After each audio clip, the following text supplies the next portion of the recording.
Bienvenue dans cette nouvelle vidéo qui est la première de l'année 2021. Cette vidéo concerne le programme de 4e, donc les 6e, c'est pas pour vous. En premier lieu, je voudrais vous présenter mes vœux en espérant que vous allez passer une bonne année et vous revoir prochainement en présentiel. Donc cette vidéo est la 3e séance du chapitre 3 et cette séance elle est dédiée au rôle que tiennent les atomes dans les transformations chimiques.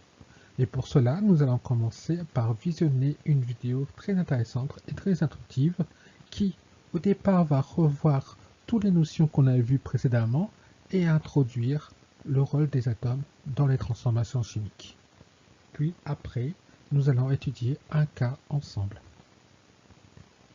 Donc, pour cette expérience, on a introduit dans l'air meilleur une spatule de sulfate de cuivre et 50 ml d'acide chlorhydrique. On a obtenu ce mélange-là et maintenant, on va introduire dans l'air meilleur de l'aluminium.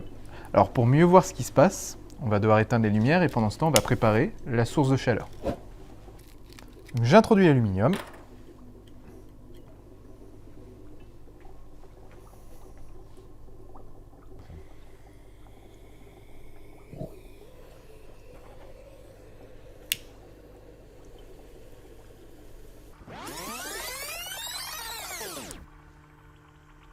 Bon, visiblement, on n'a pas fait qu'un mélange. Alors oui, comme on a pu le voir, l'aluminium a disparu, mais en plus, il y a eu des bulles. Preuve que quelque chose se formait. Donc on ne parlera pas de mélange, mais on parlera de transformation chimique. Je pense que ça vaut le coup de faire une vidéo sur la transformation chimique. Oui, il a raison. Je sais.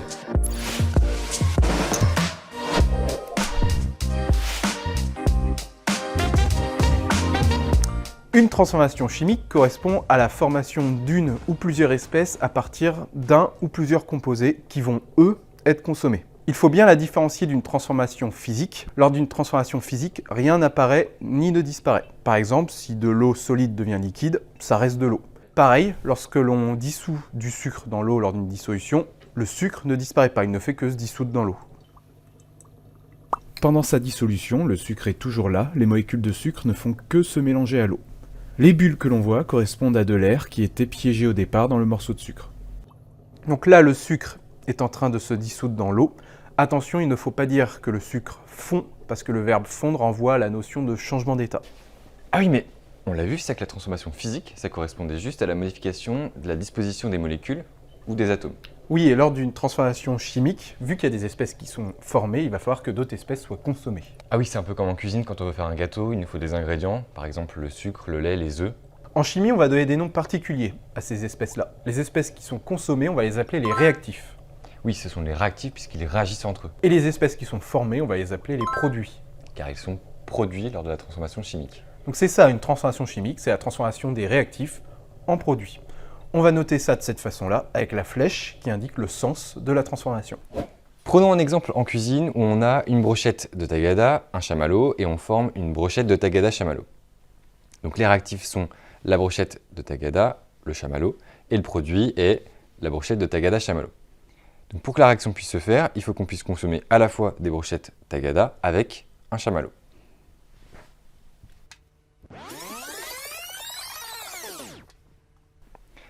La réaction ne peut se faire que lorsqu'on a présence des deux réactifs. Donc ici, on a formé deux brochettes de tagada chamallow. Ici, on ne peut pas faire plus de brochettes tagada chamallow puisqu'on n'a pas suffisamment de brochettes tagada. Revenons à notre expérience du début. Déjà, nous pouvons voir que de l'aluminium est consommé. C'est donc un réactif. De plus, l'acide chlorhydrique est également consommé. C'est un deuxième réactif. Que forme-t-on? Déjà, nous formons du chlorure d'aluminium qui colore la solution. Ensuite, on peut voir qu'il y a des bulles qui apparaissent lors de cette transformation chimique, ce qui indique qu'un gaz est formé. Ce gaz, c'est du dihydrogène. On peut donc écrire le bilan de cette réaction comme ceci. Aluminium plus acide chlorhydrique donne chlorure d'aluminium plus dihydrogène, avec à gauche les réactifs et à droite les produits. Ah oui, c'est parce que le dihydrogène est un gaz inflammable que lorsqu'on approchait une allumette, on a eu l'apparition de flammes. Oui, et ça c'est un autre exemple de transformation chimique, comme il en existe plein autour de nous. Ou même à l'intérieur de notre corps.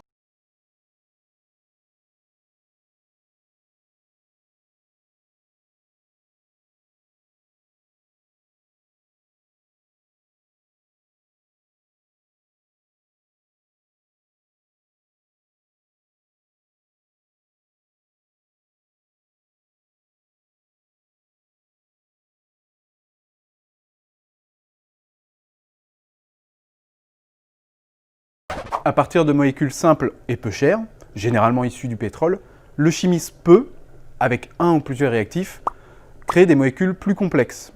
Un peu comme un puzzle en fait. Ainsi, par exemple, en faisant réagir le 4-aminophénol avec l'anhydride éthanoïque, des molécules au nom compliqué mais relativement simples, on obtient du paracétamol et de l'acide éthanoïque. Alors, l'acide éthanoïque est un sous-produit peu intéressant pour un chimiste, mais le paracétamol est une molécule très utile en médecine, pour lutter notamment contre la douleur. Et surtout, c'est une molécule qui n'existe pas dans la nature. De la même façon, les chimistes vont synthétiser des arômes, des pigments, d'autres médicaments, du détergent, bref, la liste est longue. Ils sont assez forts ces chimistes.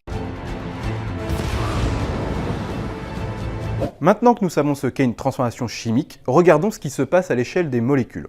Pour cela, regardons un nouvel exemple. Donc, nous allons mélanger une solution d'hydroxyde de sodium et une solution d'acide chlorhydrique. Il se passe rien dans ton bécher là? C'est pas très spectaculaire, on voit rien à l'œil nu, mais il y a bien une transformation chimique, en forme de l'eau et du chlorure de sodium, c'est-à-dire du sel. Okay. Et si tu touches, ça chauffe un peu. Ah oui, non, c'est chaud. Essayons de comprendre ce qui s'est passé à l'échelle des atomes. Dans les réactifs, nous avons déjà l'acide chlorhydrique, qui a pour formule HCl, un atome d'hydrogène et un atome de chlore.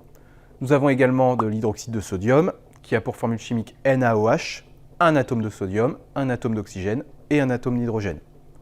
On veut obtenir de l'eau, qui a pour formule chimique H2O, et on obtient aussi du sel, NaCl, donc un atome de sodium et un atome de chlore. Mais qu'est-ce qui s'est passé? Est-ce que les atomes se sont transformés en d'autres atomes? Non, c'est impossible.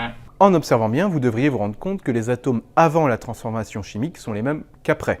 Eh bien, pour passer des réactifs aux produits, c'est tout simple, les atomes se sont juste réorganisés, se sont associés différemment.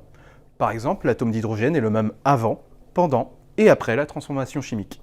Et c'est tout simplement ça une transformation chimique. Des atomes qui se réorganisent. Rien n'apparaît et rien ne disparaît. Et comme le dit si bien Lavoisier, rien ne se crée, rien ne se perd, tout se transforme. Cela a une conséquence intéressante. Comme le nombre d'atomes ne change pas, la masse des réactifs est égale à la masse des produits. On dira que lors d'une transformation chimique, la masse se conserve. Ici, donc le cas que nous allons analyser ensemble est la réaction de l'eau avec la levure chimique. La levure chimique est essentiellement du carbonate acide d'ammonium qui, en présence de chaleur et d'eau, va produire un gaz qui est très connu, dont le dégagement provoque l'effervescence observée. Et c'est ce gaz, c'est la production de ce gaz qui va faire gonfler la pâte du pain ou le mélange qui produira un cake ou un gâteau. Ici, si vous regardez bien le dispositif décrit en bas par ce schéma, vous observez que dans notre tube à essai, il y a de l'eau de chaud. Donc le gaz très connu qu'on va caractériser, c'est forcément du dioxyde de carbone qui lui va blanchir cette eau de chaud. Comme vous pouvez le voir ici. Donc voilà ce qu'on observe en définitive. Vous pouvez copier ce tableau sur le cahier, s'il vous plaît. En haut, vous avez la réaction chimique, décrite par son équation. NH4HCO3, c'est la levure chimique. La flèche pour indiquer que ceci va donner les molécules que vous trouvez à droite, c'est-à-dire du dioxyde de carbone, CO2, de l'ammoniac, NH3, et de l'eau, H2O. Le CO2, c'est le gaz qui va blanchir l'eau de chaud. NH3 est aussi un gaz qui a une odeur assez particulière et très désagréable. Et de l'eau. Ici, ce que je vous demande de faire, c'est de remplir ce tableau. Pour cela, je vous propose de recopier ce tableau sur le cahier et de remplir les différentes cases qui manquent, c'est-à-dire le nombre de carbone, nombre d'hydrogène, nombre d'oxygène, le nombre d'azote qui est présent dans la molécule de la levure chimique, c'est-à-dire NH4HCO3, et dans la dernière colonne, recopier le nombre de carbone, d'hydrogène, d'oxygène et d'azote présents dans les trois molécules qui sont produits lors de cette transformation chimique. Maintenant, je vous donne les réponses. Donc, si on veut remplir la première colonne, celle relative à la levure chimique, on observe que on a un seul atome de carbone qui a 5 atomes d'hydrogène, 3 atomes d'oxygène et 1 atome d'azote. À droite, si on fait la somme des atomes de CO2, NH3 et H2O, vous avez un atome de carbone. Il y a 5 atomes d'hydrogène, 3 présents dans la molécule d'ammoniac et 2 présents dans la molécule d'eau. 3 plus 2, 5. Nombre d'oxygène, il y en a 3.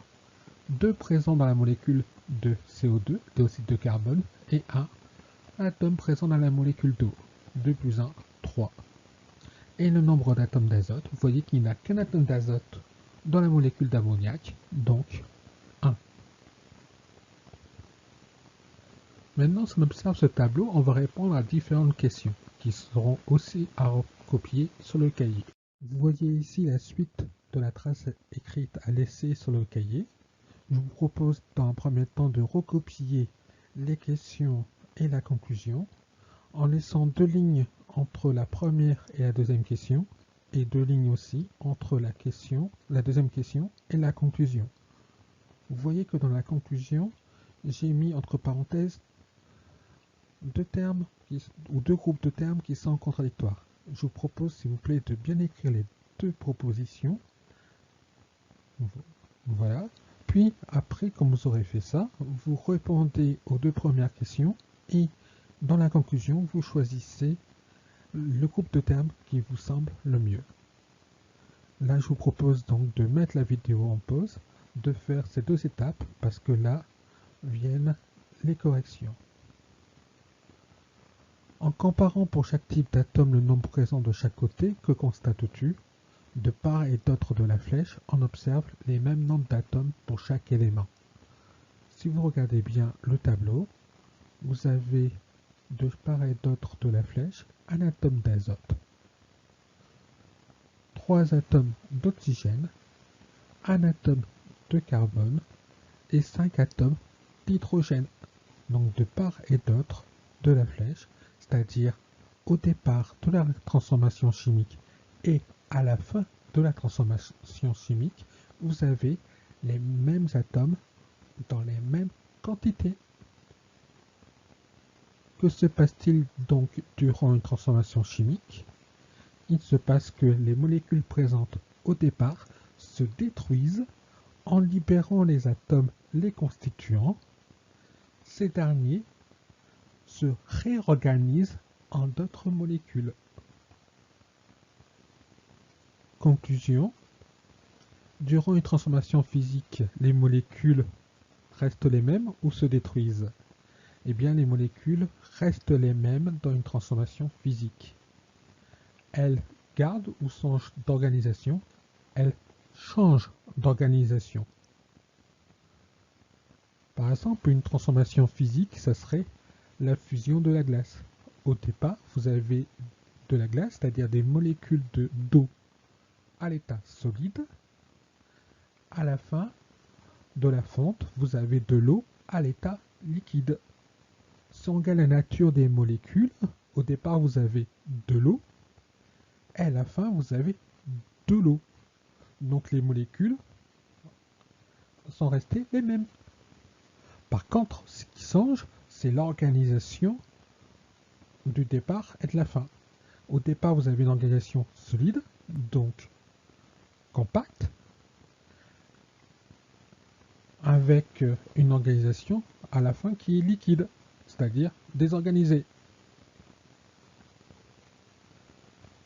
Dans un mélange qui est aussi une transformation physique, mais comme en général une transformation chimique se déroule quand on mélange des produits, j'ai voulu mettre à corps en exergue cette transformation physique qui est le mélange. Dans un mélange, les molécules, puisqu'il s'agit d'une transformation physique, un mélange, eh bien les molécules restent les mêmes. Si elles se mêlent entre elles, on a un mélange homogène, sinon on a un mélange hétérogène. Durant une transformation chimique, les molécules se détruisent. De plus, le nombre d'atomes de chaque type reste les mêmes. Donc voilà la fin de ce cours. Le prochain cours, ce qui aura lieu jeudi, la prochaine vidéo sera mise jeudi, eh bien nous allons pouvoir voir qu'est-ce qui se passe au niveau atomique, c'est-à-dire relativement aux atomes, lors des combustions que nous avons étudiées lors du précédent chapitre. Donc je vous souhaite une bonne semaine et je vous dis à jeudi. Au revoir.